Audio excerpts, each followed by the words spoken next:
네, 안녕하세요. 오늘은요, 말씀드린 대로요, 아주 중요한 시간인데요. 논문을 어떻게 작성하느냐라는 얘기를 하려고 합니다. 예, 잘 들으시면은 아주 논문 쓰시는데 매우 유용하고 그리고 좋은 팁이 되리라고 확신합니다. 되게 교수님들 이런 거 강의 잘 안 하시잖아요. 그죠? 네. 일단은 제가 대학원 논문 연구에서 1이라고 해놨는데요. 앞으로 2도 있을 겁니다. 예. 1은 설문조사하고 모델링을 써서 어떻게 논문을 쓰느냐 요거 위주로 강의를 우선 하려고 합니다. 예. 10월 21일 지났는데 뭐 만들다 보니까 이렇게 만들었습니다. 오늘 날짜로는 10월 며칠이야? 28일인데요. 그죠? 28일이에요. 28일입니다. 28일 맞나? 28일. 네. 28일인데 만든 걸 이렇게 만들었어요. 예. 저번 주에 만들다 보니까 그랬고 서문 그다음에 설문조사 분석 모델링 이렇게 진행을 하고요. 실제 논문을 가지고 어떻게 논문을 쓰는지 구체적으로 좀 하려고 합니다. 자, 잘 들으십시오. 특별히 교실에서 강의 안 하고 파일로 만든 거는 한번 좀 반복해서 보라는 의미에서 이렇게 했습니다. 또 되게 재직자 분들이 많아가지고 또 오시기 부담스러우셔서 이렇게 제작을 했고요. 제가 대학원 논문 연구는 1하고요. 그 다음에 2하고 이렇게 파일을 올려드릴 거고요. 이거 잘 보시면서 여러분들이 어떤 주제를 쓰고 어떻게 논문을 쓸지 일단 계획안을 가지고 저한테 내시고 그리고 나서 요걸 가지고 그 다음 수업을 진행하는데 그 다음 수업은 대면으로 당연히 진행을 합니다. 자, 오늘 28일이고요. 오타 28일이고 시작하도록 하겠습니다. 자, 이제 먼저 저희 아주 기초부터 얘기하려고 하는데요. 먼저 무슨 얘기부터 제가 하려고 하냐면 주제. 그죠? 맞아요. 여러분 이제 석사 논문을 쓰시거나 더 나아가서 박사 논문을 쓰고 하는데 둘 다 공통해요. 먼저 주제를 정하는데요. 주제를 정할 때요. 써놨지만 추상적이고 넓은 주제는 논문의 주제가 되기 대단히 어렵습니다. 주제를 대단히 좁혀야 돼요. 영어로 말하면 스페시픽하게 돼야 돼요. 스페시픽하게. 아주 구체적으로 돼야 됩니다. 구체적으로 특정이 돼야 돼요. 예를 하나 들어드릴게요. 오늘 이제 논문 주제 중에 하나가 이제 우리 무역 협상론이니까 이제 주제도 무역으로 이렇게 한번 정해봤어요. 1번 주제였죠. 한중 무역의 중요성. 중요한 주제죠. 예를 들면 이런 거야. 내가 이제 무역에 관해서 논문을 써야 돼. 근데 중국 학생들도 많고요. 그리고 중국 쪽에 관심도 있어. 그러면 한중 무역이라는 게 중요하다. 이 주제로 쓰려고 그래. 1번 한중 무역의 중요성. 그죠? 이렇게는 논문 주제가 안 된다는 얘기입니다. 논문 주제가 안 돼요. 너무 넓어요. 제가 조금 좁혀볼까요? 그러면 자, 한중 무역 중에 뭘로? 한국과 중국의 물류 관리 현황. 이건 어때요? 요것도 아직 넓어요. 사실은 아직 넓습니다. 자, 조금 더 구체적으로 가볼까요? 3번은 어떨까요? 물류 관리가 기업 경영에 미치는 영향. 이것도 괜찮아요. 근데 사실은 여기부터는 좀 낫죠? 여러분 좀 좁혔죠? 무역 중에 물류 관리 중에 물류 관리가 기업 경영에 미치는 영향. 자, 근데요. 어느 기업이야? 어느 기업? 물류 관리가 어느 기업이야? 예를 들면 물류 관리가 수출입 기업의 경영 성과에 미치는 영향. 여러분, 그냥 경영에 미치는 영향과 경영 성과에 미치는 영향은 다른 문제입니다. 자, 우리 네 번째까지 가면 어때요? 좀 구체적이죠. 구체적이잖아. 그죠? 물류 관리가 수출입 기업의 경영 성과에 미치는 영향. 여러분 여기서 조금 더 줄여볼게요. 만약에요. 어느 물류 관리예요? 예를 들면 무역이라는 게 물류 관리라는 게 여러 영역이 있잖아요. 그죠? 그죠? 그럼 요렇게 다 5번처럼 물류 관리가 수출입 기업의 경영 성과에 미치는 영향 땡땡하고서 한중 무역을 중심으로 아주 구체적이죠. 여러분 1번부터 5번까지 보면 범위를 점점 줄여왔고 그리고 굉장히 타겟팅을 했죠. 아주 구체적으로. 다시 말하면 스페시픽한 토픽이 돼야 돼요. 요건 논문 주제가 됩니다. 그래서 한중 무역에 관심 있어? 이렇게는 안 돼요. 말씀드린 대로 좁혀야 됩니다. 그래서 일단 첫 번째, 먼저 내가 논문을 어느 분야에 쓰고 싶다라고 하면은요, 주제를 좁혀야 돼요. 여러분들 당연히 2주 후에 여러분들 이번 강의 올리고 다음 강의 올리고 여러분들 이거 리포트 내셔야 돼요. 예, 저한테 무슨 주제로 페이퍼 쓰겠다 이렇게 내고 발표해야 됩니다. 예, 그러려면 말씀드린 대로 주제를 좁혀라. 이게 첫 번째 논문 쓸 때 가장 기본이에요. 자, 두 번째는 그냥 재밌는 말을 올려놓는데 여러분 되게요 논문 쓰라고 그러면 어떤 주제를 생각하고서 와 스스로 막 흥분하는 일이 있어요. 야 이거 이렇게 정말 대단한 주제 획기적인 논문이다. 근데요 이 논문 주제라는 게요 마치 특허랑 비슷해요. 특허랑. 제 특허 얘기를 왜 하냐면요 되게 어떤 특허 낼 때 새로운 발명이나 아니면 야 이런 거 가지고 특허를 내보겠다 라고 생각하죠. 그래가지고 그거를 막상 특허 신청을 하면요 놀랍게도 다 있어요. 거의 제가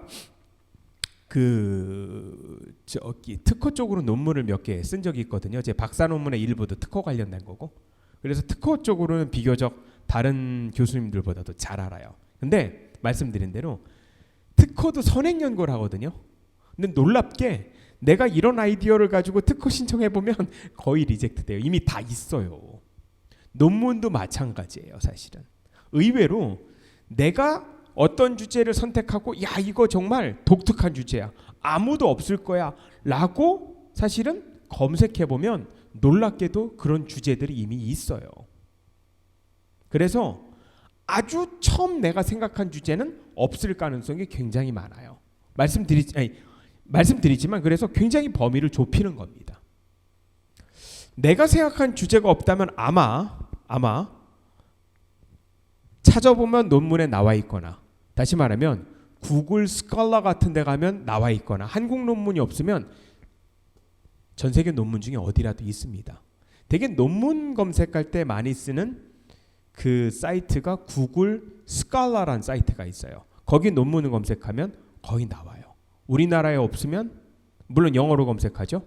예, 그러면 되게 모든 전 세계 논문들의 앱스트랙트 있죠. 저희 논문 쓰면 말씀드렸지만 맨 뒤에 초록이 붙는데 이 앱스트랙트는 영어로 쓰도록 돼 있어요. 그러면 우리나라에 없더라도 다른 나라에라도 겹치는 게 있다니까요. 의외로요. 그래서 내가 획기적이다 이런 주제 정말 찾기 어렵다는 거죠. 또 하나는 아마 그런 주제를 생각했는데 그게 논문에 없다 그러면 아마 구현하기가 어려웠을 겁니다. 여러분 논문을 쓰는 거는요. 특히 경영이나 경제학 학위를 받는 논문을 쓰는 거는 소설을 쓰는 게 아니에요. 다시 말하면 기존의 데이터가 존재해야 돼요. 아니면 그 데이터를 설문지를 통해서 내가 만들어야 돼요. 아니면 기존의 데이터들을 내가 재분석을 해야 돼요. 아니면 두 번째 시간에 말씀드리겠지만 어떤 케이스를 집중적으로 분석해서 일종의 이 케이스가 주는 함의를 미닝을 도출하는 것도 물론 논문이 됩니다. 이걸 소위 말하는 이제 케이스 스터디라고 하죠. 자, 그래서요. 이미 거의 내가 생각하는 주제가 논문화되어 있다는 거죠. 그래서요. 사실은 논문을 쓰는 제 1단계 먼저 주제를 생각해야 되고 주제를 구체적으로 그죠? 두 번째 그걸 생각해서 쓰면요 찾아봐야 돼요. 뭘 찾아봐? 이런 것들이 선행 연구를 찾아봐야 됩니다. 되게 중요해요. 올바른 주제 그 다음에 선행 연구. 여러분 저는 뭐 당연히 교수하니까 논문을 쓸 때도 있겠지만요. 제가 논문을 심사하는 경우도 되게 많아요. 뭐 제가 속한 학회 같은 데서 다른 사람의 논문을 심사하는 경우 전 되게 많거든요. 뭐 자랑은 아닙니다만 SSCI 저널도 제가 몇 개 냈고 그리고 심사도 꽤 많이 했어요. 톱 저널도. 뭐 그러니까 교수 하나? 어쨌든 예. 뭐 모든 교수님들이 사실 뭐 SSCI 저널을 리뷰하진 않지만 어쨌든 보면은요. 제일 먼저 제가 보는 게 뭐냐면 당연히 제목부터 보겠죠. 논문 오면. 그리고 선행연구 봐요. 선행연구. 이 되게 중요합니다. 석사 논문이든 박사 논문이든요. 논문에 교수님들이 심사할 때 가장 기본으로 보는 게 선행연구예요. 내가 어떤 주제를 정하고 이렇게 쓰겠다라고 하면은요. 그 다음 보는 게 선행연구라니까요. 이런 주제들이 말씀드린 대로 이미 정말 많이 존재해요. 정말 많이. 이런 것들을 잘 분석했냐는 거죠. 그래서 써놨듯이 선행연구, 즉 기존 문헌 연구라는 게 논문에서 매우 중요하다죠. 자, 구체적으로요. 구체적으로 좀 말씀드릴게요. 먼저 어떤 주제가 선택됐으면은요. 선정된 주제와 일치하는 혹은 유사한 논문을 전부 찾아봐서 분석해야 돼요. 이게 1단계입니다. 1단계예요. 여러분 이게 먼저 돼야 돼요. 그리고요. 내가 원래 주제가 있죠. 주제가 있고 선정한 주제에 관한 논문을 찾아보고 그 다음에 내가 쓰려는 논문의 방법론이 있죠. 이 방법론의 근원을 밝히려면은요. 당연히 선행연구가 바탕이 돼야 된다는 얘기죠. 이해하셨죠? 그리고요. 이게 끝난 다음에 제일 중요한 아니 선행연구 분석만 잘해가지고 이렇게 해서 이런 논문이 있다라고 제시하면 안 돼요. 중요한 건 맨 마지막이에요. 선행연구 마지막 부분에 기존의 선행연구들과 내가 쓰려고 하는 논문의 차별성 이걸 밝혀야 됩니다. 이래야 논문으로서 가치가 있는 거예요. 여러분 석사 논문만 해도요. 이 중요성이 어떻게 되냐 하면요. 선행연구랑 기존 문헌연구에 관한 거랑 그리고 선행연구와 내가 쓰는 논문의 차이점 요 비중을 따지면은 한 9대1 정도 돼요. 그러니까 석사 논문은 기존 제목이 제대로 박혀 있고요. 정해져 있고 그리고 기존 문헌 연구가 되어 있으면 잘 돼 있으면 한 90점은 먹고 들어가요. 그리고 나의 생각들 기존 연구들과 내가 다른 거 요게 한 10% 정도 됩니다. 근데 박사 논문을 쓰죠. 이러면은 비중이 6대4 정도 돼요. 이게 6이고 내가 그러면 기존의 선행연구보다 더 이거를 뛰어넘는 뭐가 있다라는 걸 밝혀줘야 돼요. 그래서 박사 논문이 더 어려워요. 왜냐하면 기존 연구들과 내가 쓰려고 하는 논문의 차별성 비중이 박사로 훨씬 높다는 얘기죠. 이게 소위 말하는 제가 붉은 글씨로 써놨는데요. 논문의 셀링 포인트예요. 셀링 포인트. 예, 그죠? 셀링 포인트예요. 이게 있어야 돼요. 이게 있어야 보통 통과됩니다. 아시겠죠? 그래서 여기 들으시는 분 중에 석사 하시는 분들은 제목을 먼저 잘 정하고 선행연구, 기존 문헌연구 정리가 이게 한 90% 정도는 이게 완성됐다면은 뭐 석사 받으셨다고 생각하면 돼요. 90점이 여기에 해당되니까. 그리고 박사는 이것만으로 모자랍니다. 내 나름대로 또 분석하는 무엇이 있어야 됩니다. 아시겠죠? 그래서 기존 문헌 연구는 말씀드린 대로 두 가지 내용을 정리해야 되는데 내가 선정한 주제와 일치하는 논문들 플러스 내가 어떤 방법론을 쓸 거 아니에요. 그 방법론을 썼던 논문들. 예, 이 두 가지가 들어가야 됩니다. 구체적으로. 그리고 셀링 포인트. 아시겠죠? 그죠? 네. 그러니까 의외로 여러분들 그 2주 후에요. 2주 후에 뭐 주제 내실 때 의외로 여러분들 공부 많이 해서 찾아봐야 돼요. 최소한 내가 주제를 정했고 그 다음에 어떻게 할 거다라는 방향을 정했으면 그 다음에 구글 스칼라나 아니면 네이버나 그죠? 아니면 국회 도서관이나 이런 데서 검색을 도서관 사이트죠 당연히 이런 데서 검색을 해봐야 돼요. 유사한 논문이 있는지 그리고 그 유사한 논문을 출력해서 혹은 출력이 안 되면 복사해서 뭐 일부는 대개 국내 저널들은 다 공개돼 있고요. 참고로 일부 SSCI 저널 중에 이제 탑 저널들은 돈을 주고 사야 돼요. 사실은. 예. 학교 사이트들은 이거를 사실은 사요. 사실은 학교 사이트가 좋은 게 뭐냐면 일종의 이제 그 SSCI 중에 우리는 이제 SSCI에 해당되는 SSCI 중에 탑 저널들이랑 이렇게 연간 계약을 해요. 그래서 이제 이걸 오픈해 놓거든요. 네. 그래서 이런 것들을 찾아봐서 차이점이 뭔지 이게 있어야 된다는 얘기죠. 은근히 시간이 많이 걸리는 작업입니다. 이제 이렇게 해서 자료를 모은 다음에 이제 논문을 쓰기 시작하는 거예요. 이렇게 쓰기 시작하는 겁니다. 이 순서로 되는 게 아무래도 끝에 가서 효율적이에요. 이걸 막 어기고 중구난방으로 하면은 끝에 가서 굉장히 애먹습니다. 그래서 먼저 주제는 당연히 여러분들이 정해야 되겠죠. 그리고 주제를 정하고서 이걸 가지고 좁힌다는 거죠. 그리고 좁힌 거를 다시 검토해봐. 기존 선행 연구가 있는지 없는지. 그래서 기존 선행 연구들이 100% 있어요, 여러분. 99%가 아니에요. 100% 있어요. 그 논문들을 다시 봐요. 그리고 그 논문들을 읽어보면서 다시 한번 내 논문을 리뷰를 해보는 거야. 이게 이렇게 이미 써여 있구나. 이런 결론이 됐네. 그러면 나는 이렇게 생각하는데 이런 게 가능할까? 이렇게 가능할까? 하면서 말씀드린 대로 기존 문헌 연구를 통해서 앞에 주제들을 조금씩 바꿔나가는 거죠. 다른 방향으로. 그래서 결론은 뭐냐면 내 논문의 이 셀링 포인트를 찾는 거예요. 셀링 포인트를. 기존의 연구들을 다 해봤고 여기랑 다른 게 뭐냐는 거를요. 아시겠죠? 이게 있어야 기본적으로 논문이 구성이 됩니다. 다시 말씀드리지만 비중으로 따지면 석사는 9대 1. 9가 기존 문헌 연구가 잘 돼 있으면 보통 전 통과시켜줘요. 박사는 6대 4예요. 기존 문헌 연구 물론 중요해요. 하지만 이거를 뛰어넘는 나만의 셀링 포인트가 한 40%는 있어야 된다는 거죠. 아시겠죠? 이 기본적입니다. 자, 우리 그 논문 예시를 하나 들어볼게요. 논문 예시를. 네, 이러면 조금 더 구체적일 것 같아요. 예시는 제목에서 제가 말씀드렸듯이 두 가지를 들어드릴 건데요. 두 가지를 들어드릴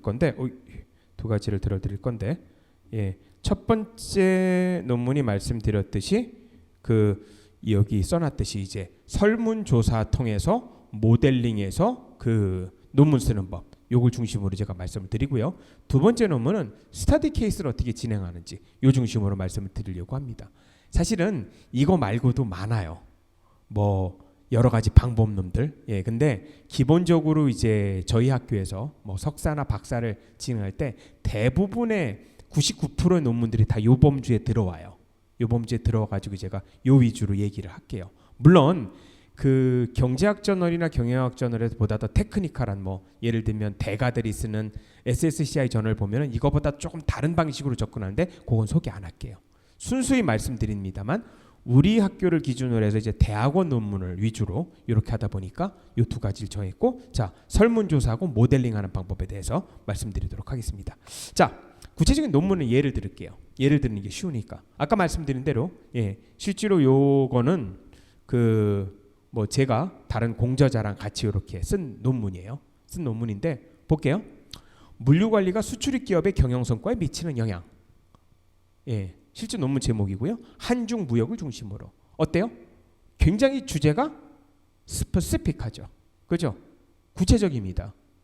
다시 말하면 물류 관리를 하는데 이 물류 관리를 어떻게 하는 게 수출입 기업의 경영 성과에 영향을 미칠까? 어떤 영향을 미치지? 긍정적 영향을 미칠까? 부정적 영향을 미칠까? 이런 건데 다시 말씀드리면 물류 관리라는 게 여러 나라가 있을 수 있잖아요. 한중 무역을 중심으로 본다는 거죠. 그죠? 요걸 가지고 어떻게 진행할지 대충 느낌 오시죠? 맞아요. 설문조사를 진행하는 겁니다. 설문조사를 누구한테 했을까요? 당연히 한중 물류랑 관련 있는 사람들한테 설문조사를 받아야 되겠죠. 그래야지 논문이 구성이 될 거 아니야. 맞죠? 예를 들면 한중 무역에 종사하는 뭐 사람들, 직장인들 이 사람한테 받은 거예요. 대개 샘플은 뭐 적은 경우는 한 30개 정도면 유의미해요. 뭐 좀 여유 있으면 한 100개 정도 받아놓으면 아주 편하겠죠. 설문조사가. 그렇습니다. 하지만 30개 이상이면 유의미하다는 말씀을 드리고요. 설문조사입니다. 자, 이 논문 보면은 이렇게 구성이 돼 있어요. 논문이 그러니까 숏한 논문이에요. 먼저 자, 여기서 키워드 볼까요? 물류, 수출입 기업, 한중무역 이거예요. 그러면 이제 먼저 서론을 써야 되겠죠. 연구 배경 혹은 목적이나 필요성 뭐 이런 얘기를 좀 해줘야 돼요. 뭐 예를 들면 어떻게 시작을 해야 되겠어요. 예, 한중무역이라는 게 최근에 굉장히 많이 증가했다. 맞죠? 그리고 특히 뭐 한중 FDA 얘기도 나오고 이런 배경 하에서 우리 한중 FTA는 물론 성립을 했지만 이런 배경 하에서 그 어떤 교역량도 늘어났고 물류 관리가 굉장히 중요한 이슈다. 이 물류 관리를 어떻게 하느냐가 수출입 기업에 어떤 경영 성과를 미칠 수 있느냐를 알아보는 것은 기업 경영에 매우 중요하다라는 게 뭐가 되겠어요? 연구 배경이 되겠지. 그죠? 목적은 뭐야? 물류 관리를 어떻게 하는 게 기업 수출입 기업의 경영 성과에 어떤 영향을 주는지 아는 거는 당연히 기업의 이득에 직결되는, 존속에 직결되는 일이니까 필요하겠죠. 목적, 필요성 뭐 이런 얘기를 서론에서 보통 씁니다. 서론에서. 그리고 서론 끝에 논문은 이렇게 구성되어 있다 하고 씁니다. 먼저 이론적 배경을 기술하고 연구 모형 및 가설을 설정하고요. 그리고 기존 문헌에 대한 분석을 함으로써 분석을 한다. 그리고 실증 분석해서 가설을 검증을 해서 결론에 어떤 결론에 이르는 이런 식으로 구성이 돼 있다라는 거를 서론에 먼저 씁니다. 이렇게 되면 A4 용지로 한 몇 매 될까? 뭐 A4 용지 기준으로 한 2매, 3매, 그죠? 많은 경우는 한 5매 정도 이렇게 되겠죠. 배경을 또 나눠 가지고 쓰면은 보통 논문 쓸 때 그렇습니다. 물론 저널에 내는 건 이거보다도 양은 더 작아요, 그죠? 그래서 먼저 서론 쓰고, 그 다음에 이제 이론적 배경이 이제 서론에 포함되기도 하고요. 장을 보통 따로 띄기도 합니다. 이 논문에서 그냥 장을 띄워놨어요.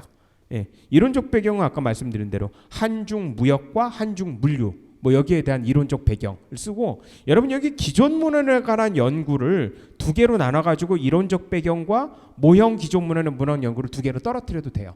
물론 related studies라고 해가지고 기존 문헌에 관한 분석해서 하나로 장으로 묶어도 돼요. 근데 뭐 경우에 따라서는 예를 들면 처음에 이제 한중 무역과 물류 얘기를 썼으니까 요 이론적 배경 설명하면서 여기에 기존의 어떤 분석 방법들이 있다라고 제시를 해도 됩니다.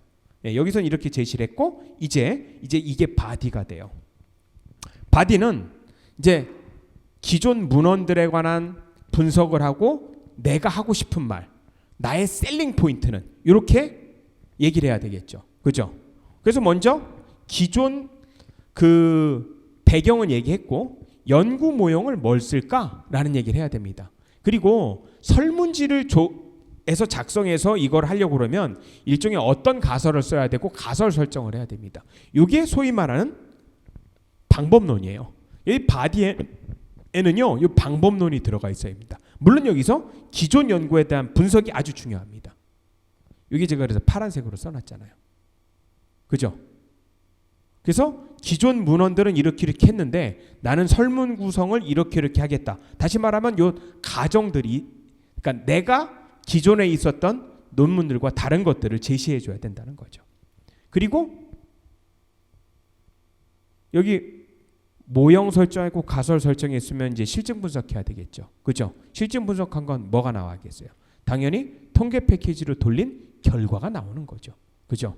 결과가 나오는 거고, 그래서 가설은 이게 맞다, 검증이다.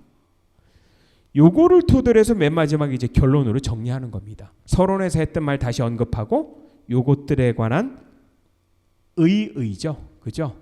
어떤 의미가 있는지 이런 것들을 이제 결론으로 분석을 합니다. 그리고 나서 이제 맨 마지막은 정리예요. 페이퍼도 그렇고 그리고 논문도 마찬가지고 이제 참고 문헌들 정리하고, 그리고 앱스트랙트 만들죠. 여러분이 앱스트랙트는 무슨 말이에요? 요약이죠. 그죠? 요약. 그래서 두 가지 버전입니다. 한국말로 앱스트랙트 만들고 한국어로, 그리고 영문으로도 앱스트랙트를 만들어요. 이래서 구글 스칼라 찾아보면 영문 앱스트랙트가 검색이 된다니까요, 논문 사이트에. 왜냐면 여러분들 석사 논문 쓰고 박사 논문 쓰면 여러분들 논문 뭐 기본적으로 한 5부 정도 이렇게 최소한 프린트를 할 겁니다. 그래가지고 본인이 한 부 갖고요. 그 다음에 어디 내요? 기본적으로 3부는 학교에 내고, 맞죠? 그리고 국회 도서관에 가요. 국회 도서관 가면 이거 가지고 당연히 다 스캔해. 여러분들 석사 논문, 박사 논문 쓰는 게 의외로 대단한 거예요. 여러분들의 저작이 국회 도서관에 들어가 있으니까요. 그죠? 그래서 그 국회 도서관에 PDF 파일로 전환해서 들어가고 앱스트랙트 부분 있죠. 앱스트랙트 부분은 말씀드린 대로 전산화해서 올려요. 이래서 구글에서 다 검색이 된다니까요. 그래서 은근히 찾아보면은 전 세계에 내가 최초인 아이디어 이런 게 별로 없어요. 유사한 것들이 다 있다니까요. 이게 어쨌든 앱스트랙트예요. 그래서 영문, 국문 다 들어갑니다. 그리고 이제 석사 논문 같은 페이퍼에는 이게 들어가진 않고요. 기본적으로 그 저널에 내는 논문은 석사 논문이나 박사 논문은 이제 설문지 있죠, 설문지. 예, 설문지들이 이제 샘플로 보통 들어갑니다. 그래서 이렇게 기본적인 어떤 그 논문의 목차가 이렇게 구성이 돼 있다라는 것을 말씀을 드렸습니다. 자, 좀 구체적으로 가볼게요. 이제 논문 봐요. 제가 아까 서론인데 서론 어떻게 쓰냐 가르쳐줄게요. 배경, 서론 배경을 씁니다. 봐요. 국제물류와 국제무역은 함께 발전한다. 국제물류는 국제무역과 서로 의존하기도 하고 제약하기도 하고 상호작용을 한다. 이런 게 이제 기본적인 배경이죠. 상품은 국제무역을 통해 소유권의 전환이 이루어지는데 그렇겠지. 팔리면 소유권 전환이니까 상품의 국제무역 간의 실물이동은 국제물류가 발전해야 하므로 국제물류는 국제무역의 원동력이다. 국제물류의 발전은 국제무역의 발전에 뭐 좀 약간의 오타랑 말이 안 맞는데 아직 발표 전이라 국제무역 발전에 어떤 역할을 한다는 거고 본 연구는 물류 관리를 강화해서 국제무역량을 어떻게 증가시킬 수 있는가. 이게 기본적인 배경이 되겠고 그리고 방법론이 나오죠. 방법론은 봐요. 본 연구는 국내외 학자들의 연구 내용을 정리해서 분석하는 것을 방법으로 하여 중환무역의 어떤 현상들, 물류, 무역 발전과 관계를 분석해서 물류 관리는 국제무역 수출량에 미치는 영향 모형을 만들어 둘 간의 관계 분석했다. 여기서 가장 중요한 거는 모형을 만들었다는 얘기죠. 어떤 모형을 만들었어? 물류 관리라는 게 기업의 성과. 기업의 성과라는 게 뭐 그 여기서는 수출량 뭐 일종의 하나죠, 그죠? 이게 기업의 성과라고 쓰는 게 더 좋았을 뻔했는데 어쨌든 둘과의 관계를 분석했다는 거고요. 본 연구는 100명이 아니고 200명으로 했네요. 200명 국제무역 종사자를 대상으로 물류에 관련한 이해, 인식을 조사해서 자료를 수집했다. 다시 말하면 모형 만들고 설문조사했다라는 거죠. 자, 그리고요. 여러분 이게 기본적으로 그 모형이랑 설문조사인데 설문조사를 하죠. 그럼 이걸 가지고 분석을 해야 돼요. 분석을 하는데 분석 방법에 대해서 써 있네요. 설문조사 방석에 대해서 SPSS 2.4 분석 프로그램을 사용해서 설문조사의 결과를 통해 통계분석 타당성, 신뢰성 있는 분석을 하고 가설 검증은 구조방정식을 이용해서 통계 분석을 하였다라고 하는데 여러분 그 SPSS 물론 잘 쓰실 수 있으면 퍼펙트해요. 그죠? 퍼펙트한데 유튜브에 공개돼서 이런 말까지 하면 안 되나? 물론 자신이 없으면 조금 도움을 받아야 돼요. 그죠? 어쨌든 입력해서 요거 하는 게 좀 일종의 이제 암묵적 지식이 필요한데 테스트 널리지가 뭐 되게 이제 논문지도 하면서 이렇게까지 디테일하게 가르쳐주진 않죠. 왜냐하면 이거 가르쳐드리려면 이렇게 같이 PC 보면서 배워야 돼. 그러니까 요거는 익혀두시는 게 편하고 모르시면 뭐 다른 분한테 부탁해야죠, 그죠? 그죠? 그래서 이렇게 분석하겠다는 게 주로 방법론이고 그리고 이제 이건 결론 가볼까요? 결론. 이제 분석까지 다 끝나서 분석 내용은 뒤에 나와요. 분석 결과는 다음과 같다. 첫 번째, 두 번째, 세 번째, 그리고 네 번째, 다섯 번째 이런 결론을 이제 내는 게 이제 그 중간에 바디가 생략된 거고요. 이럴 건데 이제 뭐 내용 보면은 예를 들면 네 번째만 읽어볼게요. 제가 국제 물류의 이용자는 물품의 포장 상태를 중시한다. 물품의 포장이 파손되거나 물품이 분실되면 국제무역 수출입량에 경영 성과라고 아까 말씀드렸는데 직접적인 영향을 줄 수 있다. 분류 포장 및 뭐 물품 뭐 분실 훼손 방지 차원에서 관리를 강화해야 된다는 어떤 시사점을 준다는 거죠. 예를 들면 이 얘기야. 여러분 과거에 이제 기존 문헌들 보면은요. 기존 문헌들 보면은 가설을 세울 때 예를 들면 운송 요소들이 수출에 영향을 보면 요 첫 번째 요소나 예를 들면 두 번째 요소 운송 물품의 종류나 예를 들면 세 번째 빠르고 정확한 물류 서비스 이런 말들은 사실 있어요. 예를 들면 네 번째 게 처음이야. 내가 설문조사 중에 가설 중에 그러면 요런 게 요런 의미가 있다는 게 다른 논문에 비해서 차별화되는 일종의 셀링 포인트라는 거죠. 요걸 잡아주셔야 된다는 얘기예요. 이러기 위해서는 뭐가 필요하냐면 기존 문헌에 관한 분석이 굉장히 중요해요. 이게. 그래야지 설문 구성할 때 이거랑 다르게 구성을 하겠고, 맞죠? 그리고 기존의 기존 문헌과 다른 모형을 세울 수 있다는 거죠. 이해 가셨죠? 그죠? 네, 그렇습니다. 방법론 얘기했고, 이제 방법론을 써서 가설을 검증하는 거죠. 이 가설 검증하는 게 말씀드린 대로 결론이 되는 겁니다. 근데 가설 검증 차원에서 모델링하면서 예를 들면 이런 특이한 경우를 넣는다는 거죠. 되게 이건 좀 의외의 결과죠. 뭐냐면 이제 포장 상태라는 게 우리는 중시 안 한다고 생각을 하죠. 포장 상태라는 게. 하지만 뭐 중요하다라는 어떤 시사점을 준다. 이런 면에서 이제 다른 논문이랑 특이한 점을 찾아보는 그런 과정이죠. 자, 연구 모형 보면은요. 이제 이런 식이죠. 예를 들면 봐요. 아까 설문조사를 할 때 이제 이걸 잘 오거나이즈 하는데 설문조사를 중심으로 해서 요약하면 이거야. 여기 H1, 2, 3, 4, 5는 가설이에요. hypothesis 가설이죠. 가설 1, 2, 3, 4, 5. 물류 관리 요소는 이게 인풋 팩터야. 운송, 보관, 하역, 포장, 정보. 이게 과연 수출입 양 혹은 저는 이게 나중에 모형을 만들고 보니까 수출입 양이라고 하기 좀 그래. 실제로 만들고 보니까. 그래서 나중에 요걸 이제 바꿔요. 수출입 양이 아니고 경영 성과가 더 낫겠다. 이런 식으로. 네. 이런 식으로요. 네. 거기에 대한 데이터도 당연히 바꿔야 되겠죠. 그죠? 네. 이게 일종의 이제 모형이에요. 모형. 이게 모형입니다. 이 모형을 가지고 가설을 세우는 거죠. 운송이 수출입량에 어떤 영향을 미치는지, 보관이 기업의 성과에 어떤 영향을 미치는지, 하역이 기업의 성과에 어떤 영향을 미치는지, 예를 들면 포장 상태가 기업의 영향에 어떤 영향을 미치는지, 그리고 정보를 많이 알고 적게 하는 게 기업 영향에 어떤 성과를 미치는지. 이게 이제 기본 모형이에요. 자, 가설은 말씀드린 대로 이제 요것들이 가설이죠. 그래서 보통 가설장에 이렇게 가설을 씁니다. 그죠? H1부터 H5까지. 예를 들면 네 번째 볼까? 이게 특이하다고 그랬으니까 담당 직원의 포장 기능에 대한 만족도는 한중 무역의 수출 임량에 유의미한 영향을 미친다. 뭐 이런 가설을 세운다는 거죠. 아니면은 아까처럼 한중 무역에 종사하는 기업의 경영 성과에 유의미한 영향을 미친다. 이렇게 가설을 놔도 된다는 거예요. 이해하셨죠, 그죠? 네.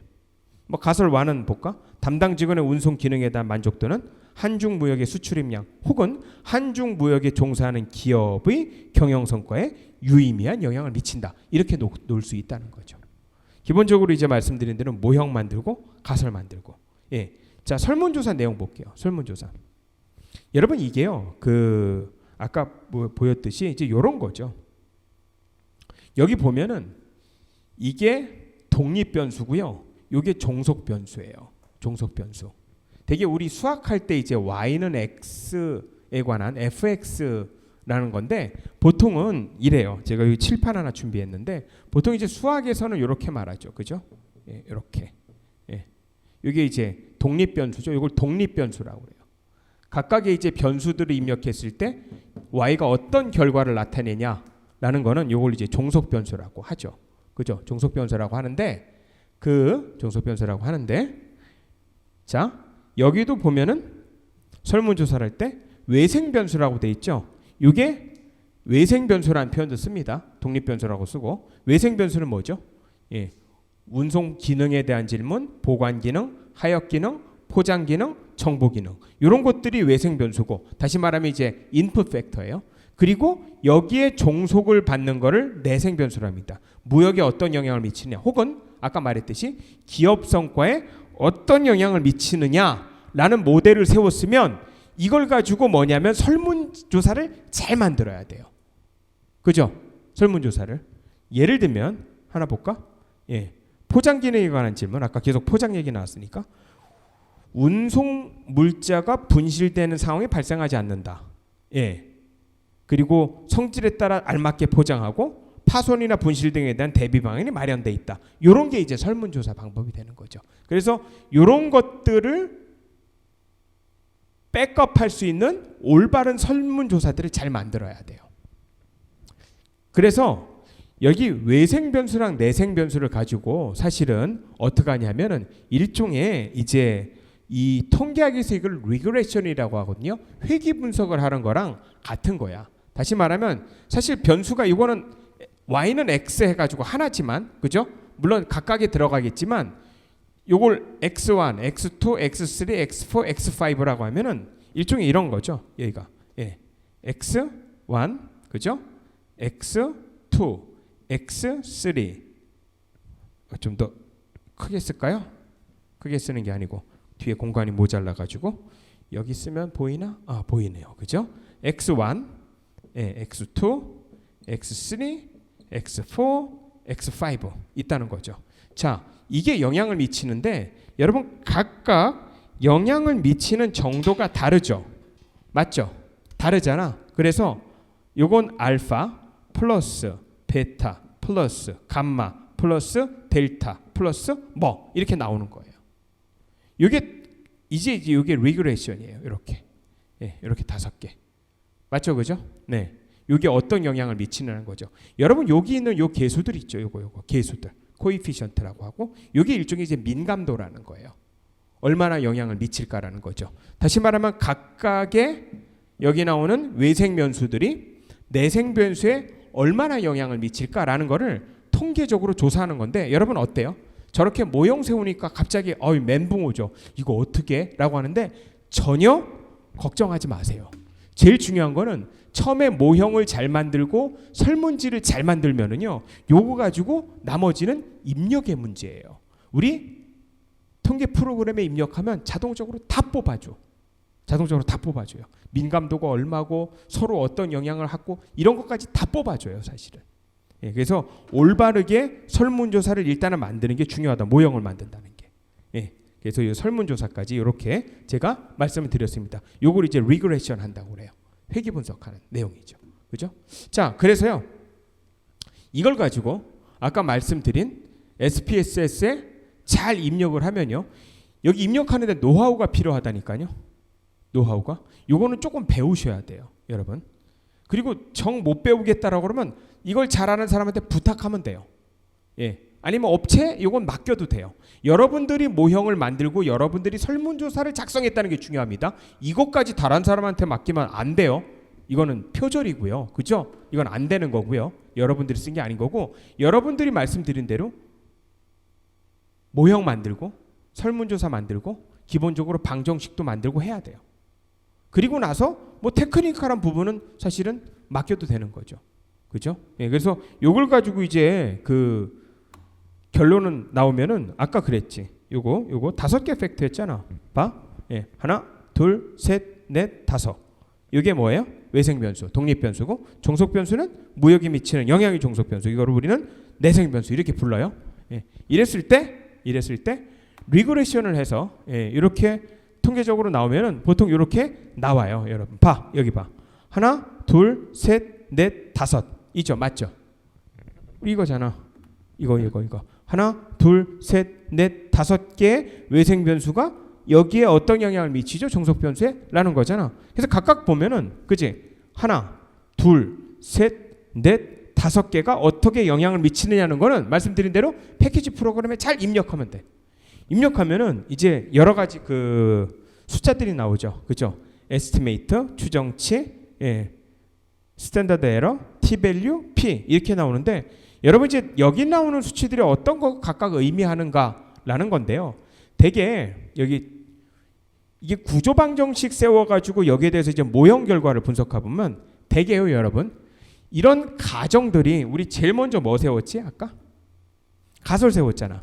1, 2, 3, 4, 5라는 다시 말하면 운송이 무역 수출입량 혹은 기업 성과예요. 어떤 영향을 미칠까? 보관이 영향을 미칠까? 하역이 영향을 미칠까? 포장이 영향을 미칠까? 정보가 영향을 미칠까? 하는 것들을 보시면 이런 표가 나오는데요. 실제로 입력해서 엔터 치면 나와요. 나오는데 예, 나오는데 여기서 중요한 게 이 가설들을 억셉트할 거냐 아니면 그러니까 채택할 거냐, 억셉트라는 게 채택이죠. 채택할 거냐 아니면 리젝트할 거냐, 기각할 거냐는 문제는 여기 나오는 T밸류랑 P가 되게 중요합니다. 여러분 여기서 T밸류가 뭐야? 라는 거는요. 한번 찾아보세요. T밸류가 뭔지. 한번 노력해 보십시오. P가 뭘까? P가 뭔지도 한번 찾아보십시오. 그냥 구글 뭐 이런 데 그냥 막 찾아보시지 마시고 한번 좀 그 통계책도 보고 한번 어떤 의미가 있는지 한번 시리어스하게 봐보세요. 어쨌든 기술적으로 이런데 기본적으로 이제 T밸류가 높고요. T밸류가 높고 P가 낮을수록 채택될 확률이 되게 큰 거예요. 이러면 보통 억셉트를 해요. 그래서 실제로 해봤더니 T밸류가 높고 P가 낮은 이런 경우가 났죠. 그래서 이것들이 다 채택되었다 이렇게 보통 얘기를 합니다.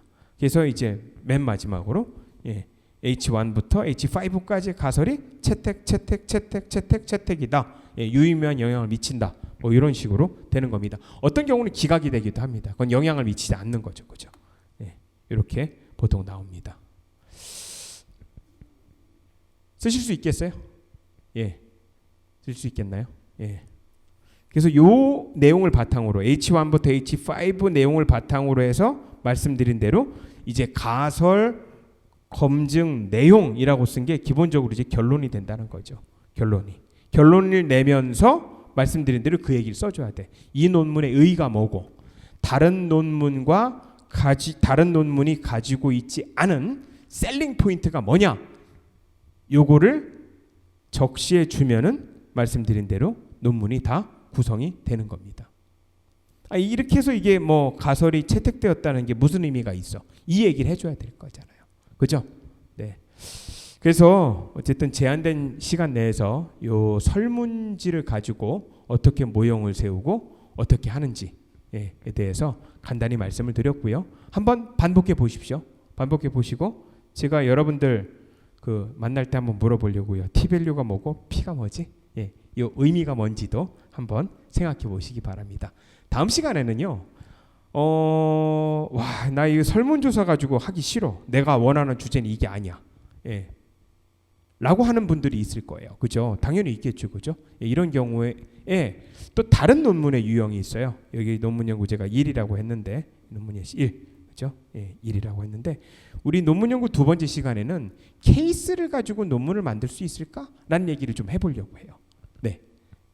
오늘 여기까지 아주 짧게 하도록 뭐 짧은 건 아니네요. 벌써 42분이 넘어가고 있는데 오늘 여기까지 하도록 하겠습니다. 한번 요거 반복해서 한번 봐주세요. 잘 모르시면은 그러면 실제로 여러분들 주제 정하고 말씀드린 대로 요거 찾아보고 요거 1번, 2번 요걸 반복하는 게 되게 중요해요. 그래서 기존 문헌 연구 보면 또 이런 주제가 있네. 그래서 논문 한번 출력해서 읽어보고 주제를 좀 바꿔요. 그리고 다시 또 찾아보면 또 있어. 그리고 다시 또 구글 스칼라에 가서 아니면 국회 도서관에 가서 논문 읽어보고 이게 꽤 오래 걸린다니까요. 이 과정들이. 그래서 사실은 제대로 된 주제를 정하는 데까지가 어떻게 보면 몇 달 걸려요. 알고 보면은. 어쨌든 저희는 뭐 몇 달을 이거 가지고 소비할 수 없고 우리 저 2주 후에 만나야 되니까 여러분들 좀 퀵하게 리뷰를 좀 하시기를 부탁드립니다. 다음에는 말씀드린 대로 우리 케이스를 가지고 어떻게 논문을 하는지 요 얘기를 하면 됩니다. 알겠죠, 그죠? 네. 요 기존 연구에 관한 분석 이거 중요합니다. 네. 자, 오늘 여기까지 하도록 하겠습니다. 수고하셨습니다. 감사합니다.